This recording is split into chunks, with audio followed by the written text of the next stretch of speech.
सभी को नमस्कार दोस्तों। उम्मीद है कि आप सब लोग ठीक होंगे। और मैं आपको बता दूं कि आज का जो हमारा टॉपिक रहेगा वो समुद्र से निर्मित जितने भी स्थल रूप है ना वो रहेगा, सही है ना। तो जैसे कि मैंने आपको सबसे शुरू में बताया था कि कोई भी कारक हो, समुद्र हो, हिमानी हो, पवन हो, नदी हो या कोई भी कारक हो, उसके द्वारा दो प्रकार के स्थल रूप बनते हैं, अपरदनात्मक और निक्षेपात्मक, सही है ना। तो आज हम समुद्र के अपरदनात्मक स्थल रूपों का अध्ययन करेंगे। देखो, समुद्र क्या होता है, सबसे पहले ये जान लेते हैं कि आखिरकार समुद्र क्या होता है। तो वह जलराशि जो चारों ओर से पृथ्वी को घेरे हुए है ना। वह जलराशि जो चारों ओर से पृथ्वी को घेरे हुए है, उसी को हम समुद्र कहते हैं। मान लेते हैं ये पृथ्वी है, इसके चारों तरफ ये समुद्र है, जल भरा हुआ है ना। तो ये जल राशि हो जाएगी, जल, और ये पृथ्वी। इसी को दोस्तों क्या कहेंगे हम, समुद्र कहेंगे। वह जलराशि जो चारों तरफ से पृथ्वी को घेरे हुए है, सही ना। तो बात करते हैं दोस्तों आज हम पहले स्थल रूप की। अपरदनात्मक स्थल रूपों में पहला देखो कौन सा होता है, तटीय क्लिफ। पहला होता है तटीय क्लिफ, या इसको इंग्लिश में कहते हैं कोस्टल क्लिफ, है ना। Coastal Cliff. देखो दोस्तों क्या होता है, जब कोई सागर या महासागर, समुद्र, जब ये किसी धरातल वगैरह से टकराते हैं तो वहां पर कुछ प्रकार की स्थलाकृतियों का निर्माण होता है ना। तो ये तो है, ये तो है दोस्तों चट्टानों वाला भाग, है ना, या पृथ्वी वाला भाग से, है ना, ये वाला है ना। और इसमें ये इस प्रकार से कुछ चट्टानें होती हैं, ठीक है। तो देखो क्या होता है दोस्तों, और ये है, मान लेते हैं ये यहाँ तक है, ये है हमारा समुद्र, है ना। आप लोग साथ साथ लिखते भी चलेंगे, जैसे मैं बना रहा हूँ, ठीक है। बनाने की कोशिश करते हैं दोस्तों, एग्जैक्ट तो नहीं बन पाता है।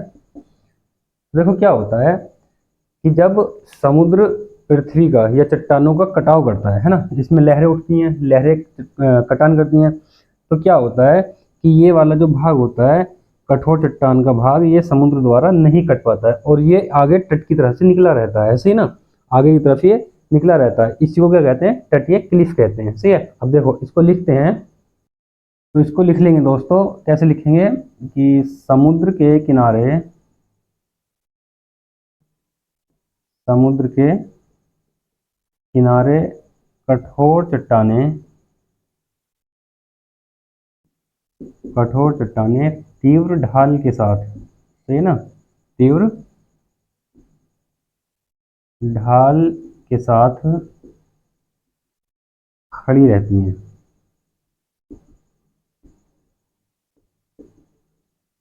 खड़ी रहती हैं, जिन्हें जिन्हें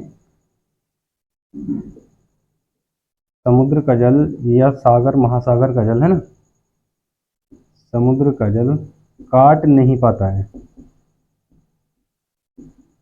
काट नहीं पाता है। तो इसी चट्टान को क्या कहते हैं हम, तटीय क्लिफ कहते हैं, जिसे तटीय क्लिफ या कोस्टल क्लिफ कहते हैं। इंग्लिश में कोस्टल और हिंदी में तटीय क्लिफ कहते हैं, सही ना। तो देखो ये वाला है ना तटीय क्लिफ, दोस्तों ये वाला हो जाएगा तटीय क्लिफ। इसके बाद में दोस्तों अगली स्थलाकृति होती है खांच, को इंग्लिश में नोच कहते हैं, सही ना, NOTCH। देखो ये क्या होता है, जब क्या होता है तटीय क्लिफ के आसपास में या तटीय क्लिफ के नीचे, सही ना, कोमल चट्टानें स्थित होती हैं और समुद्री लहरें उनका कटाव आसानी से कर देती हैं और वो थोड़ी सी गहरी हो जाती हैं अंदर की तरफ, सागर के पृथ्वी की तरफ अंदर की तरफ गहरी हो जाती है, जिससे एक दांत के आकार की आकृति बन जाती है। तो उसी को हम क्या कहते हैं, खांच कहते हैं। ये वाली जो स्थलाकृति है दोस्तों, ये वाली, है ना, ये है खांच। तो इसको कैसे लिखेंगे, इसको लिख लेंगे दोस्तों, देखो कैसे लिखेंगे इसको, कि जब कहीं जब कहीं तटीय क्लिफ में जब कहीं तटीय क्लिफ में समुद्री लहरों द्वारा समुद्री लहरों द्वारा कोमल चट्टानों का कटाव कोमल चट्टानों का कटाव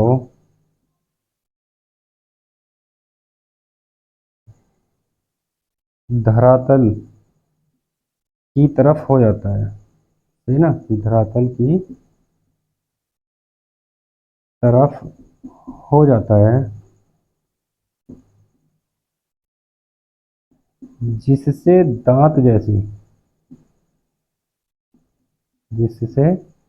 दांत जैसी आकृति का निर्माण होता है, आकृति का निर्माण हो जाता है, आकृति का निर्माण हो जाता है, जिसे खांच कहते हैं, सही ना, जिसे खांच कहते हैं।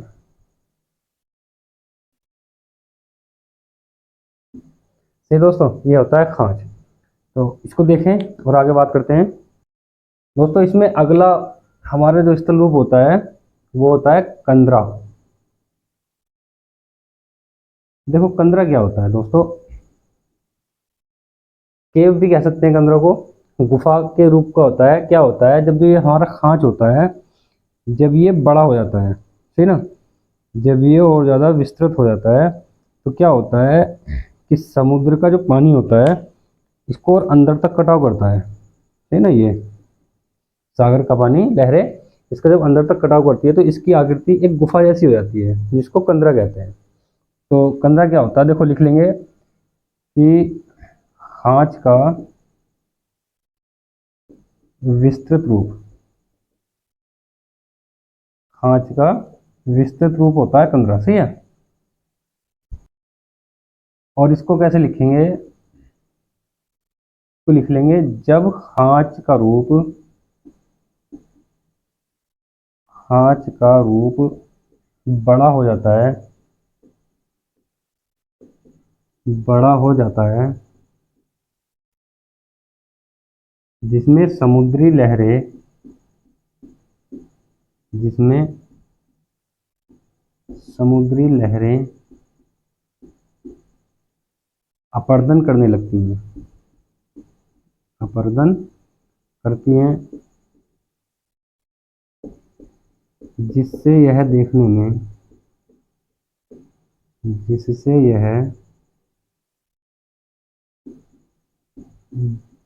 में गुफा जैसा हो जाता है, गुफा जैसी हो जाती है, सही ना। तो इसी को क्या कहते हैं दोस्तों, कंदरा कहते हैं, सही ना। अब इसको क्या कहेंगे हम, कंदरा। जब ये छोटा था तो खांच, और बड़ा हो गया है विस्तृत रूप खांच का, तो कंदरा, सही ना। और इसके बाद में अगली आकृति होती है दोस्तों हमारी, अगली आकृति होती है दोस्तों वात छिद्र, वात छिद्र, है ना। तो देखो क्या होता है, जब कभी कभी कंदरा के अंदर से ना, यहाँ तक तो इसमें आधे में लगभग जल रहेगा, आधी खाली रहेगी, कंदरा को तोड़ करके इस प्रकार से एक छिद्र ऊपर निकल जाएगा, सही ना, इस प्रकार से एक छिद्र ये ऊपर आ जाएगा, जिससे जो कंदरा में हवा प्रवेश करती है वो इस छिद्र से होकर बाहर निकलती है ना। तो इस छिद्र से होकर जब हवा बाहर निकलती है, और क्या है ना, ये भाग इसका पानी से बाहर रहेगा, कुछ ये कहीं पर लगा रहेगा, लेकिन थोड़ा बहुत तोड़कर इसको जब बाहर निकल जाती है तो इसी को क्या कहते हैं, वात छिद्र कहते हैं। तो इसको देखो कैसे लिखेंगे इसको हम, जब हवा कंदरा में प्रवेश करती है, जब हवा कंदरा में प्रवेश करती है, ठीक ना, प्रवेश करती है, तो हवा कंदरा की छत को तोड़कर, तो हवा कंदरा की छत को तोड़कर बाहर निकलती है। कंदरा की छत को तोड़कर जिस छिद्र से, सही ना, जिस छिद्र से बाहर निकलती है, बाहर निकलती है, जिस छिद्र से बाहर निकलती है, उसी छिद्र को, उसी छिद्र को वातगर्त, वात छिद्र, है ना, गर्त नहीं, वात छिद्र कहते हैं, है ना। और इसे सनसनाती बिगुल,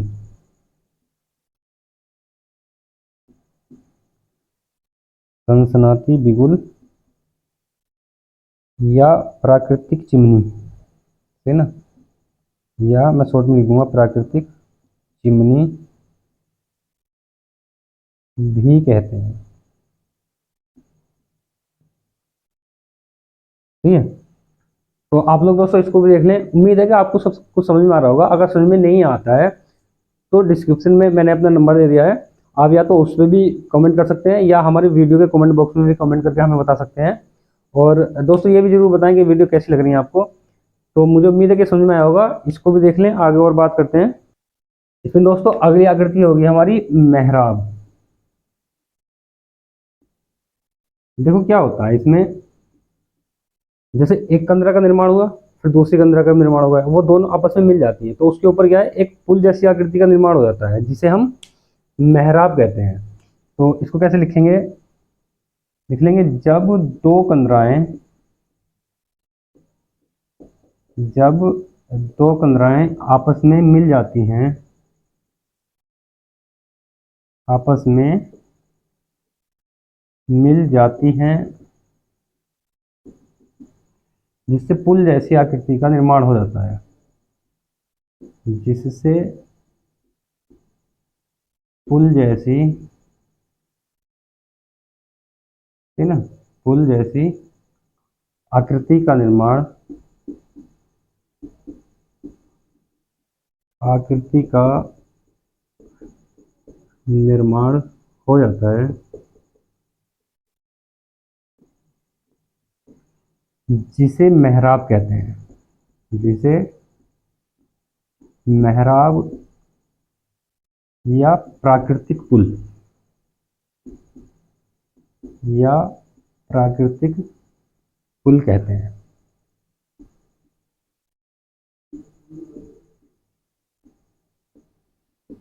है ना। इसको मेहराब या प्राकृतिक पुल कहते हैं, सही है। अगली आकृति होती है दोस्तों स्टैक। देखो ये क्या होता है, जब क्या होता है, कंदरा की छत टूटकर, सही ना, जो कंदरा होती है जब उसकी छत टूटकर पानी में गिर जाती है, और इस प्रकार से एक, लगभग इस प्रकार से एक चट्टान वहां पर खड़ी रह जाती है ना, एक चट्टान वहां पर खड़ी रह जाती है, जिसका निचला जो किनारा होता है ये वाला, ठीक है, ये पानी में डूबा रहता है ना, समुद्र के पानी में डूबा रहता है, और ये चट्टान समुद्र में एक चट्टान के रूप में खड़ी रहती है। तो इसको क्या कहते हैं, स्टैक कहते हैं।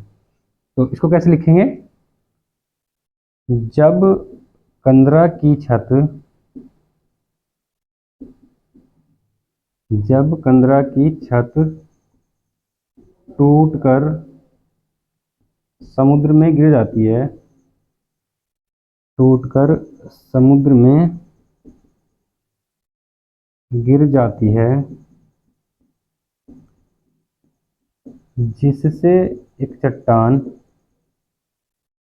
जिससे एक चट्टान समुद्र में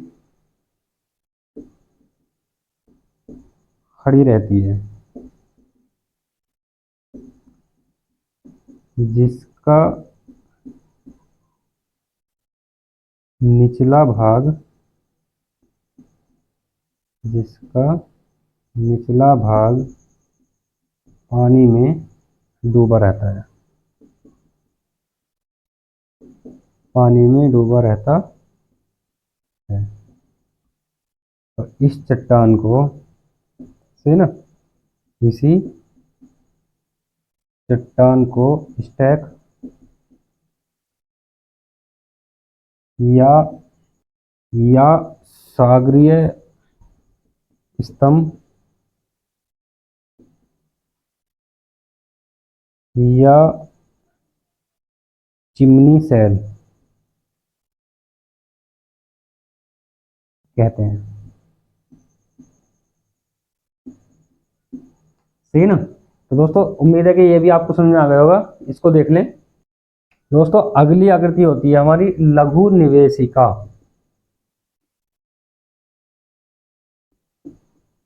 लघु निवेशिका, देखो ये क्या होता है।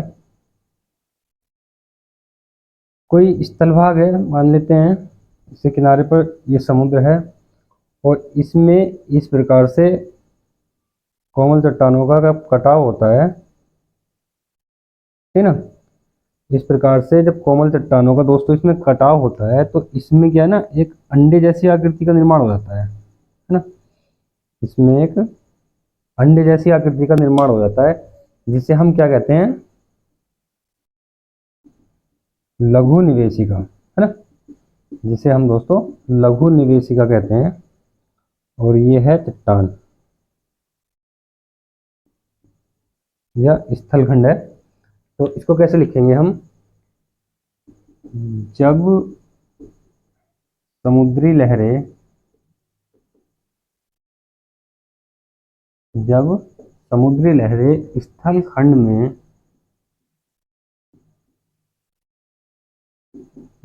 में कोमल चट्टानों का कटाव,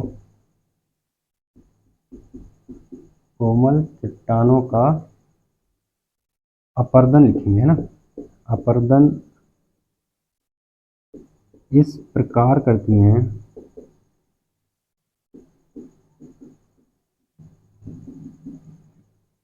जिससे अंडे जैसी, जिससे अंडे जैसी आकृति का निर्माण हो जाता है। अंडे जैसी आकृति का निर्माण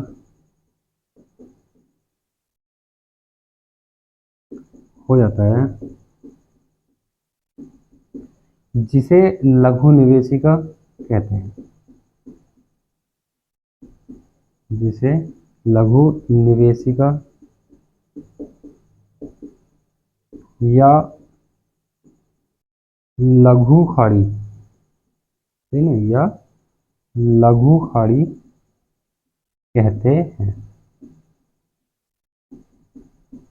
ठीक है। और दोस्तों इसके बाद में एक होता है तरंग घर्षित मैदान।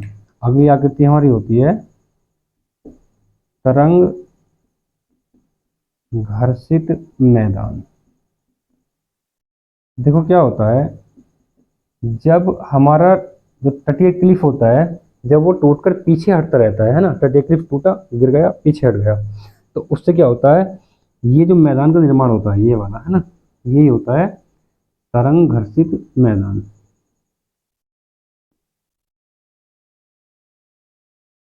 तरंग घर्षित मैदान यही वाला होता है, सही ना।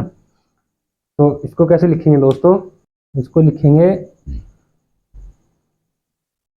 जब तटीय क्लिफ,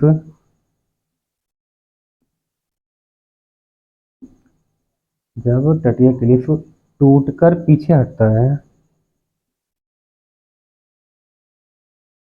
टूटकर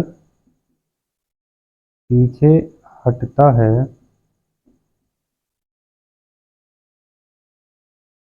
तब समुद्र के अंदर,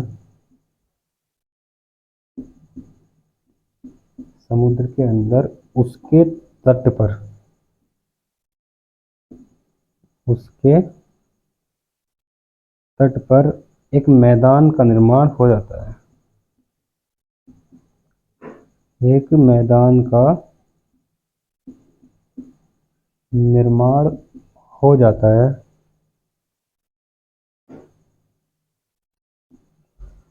जिसे जिसे तरंग घर्षित मैदान, तरंग घर्षित मैदान कहते हैं।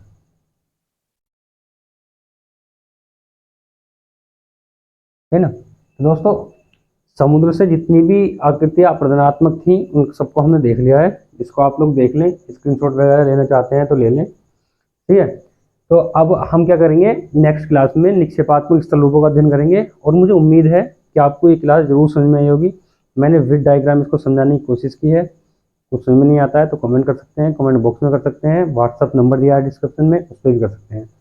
और मैं आप लोगों से दोस्तों निवेदन करता हूँ, हमारे चैनल को ज़्यादा से ज़्यादा सब्सक्राइब कर लें और अपने सभी दोस्तों को शेयर कर दें, ताकि उनको भी हमारी आने वाली क्लासों का लाभ मिलता रहे। सही है दोस्तों, मिलते हैं अगली क्लास में।